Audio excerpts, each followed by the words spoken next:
మనం ఒకానొక రోజున గతించిపోయేటువంటి భూమిలో నుండి ఒకానొక రోజున మనము దేవుని యొక్క స్థలములోనికి ఎత్తబడవలసిన వారము. హల్లెలూయా.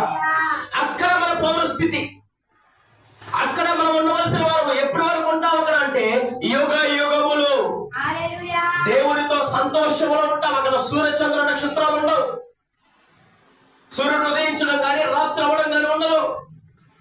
అక్కడ ఆకుల తప్పులు ఉండవు, వ్యాధి బాధలు ఉండవు, దుఃఖము శోధన అప్పులు సమస్యలు ఉండవు. అక్కడేముండదో తెలుసా? నిత్యము ప్రభువైన యేసును స్తుతించుటే. హల్లెలూయా. నిత్యము దేవుని ఎదుట పరిశుద్ధులుగా మనము కనబడుడే ఉంటుంది అక్కడ. అలాంటి పౌరస్థితి మనకి ఈ లోకంలో కలుగుతుంది, కానీ ఈ పౌరస్థితి ఎక్కడ ఉంటుందట? పరలోకంలో. హల్లెలూయా. దాని కొరకు సిద్ధపడాలంటే మనం ఏం చేయాలి? శరీరాశలను విసర్జించాలి. శరీరాశలను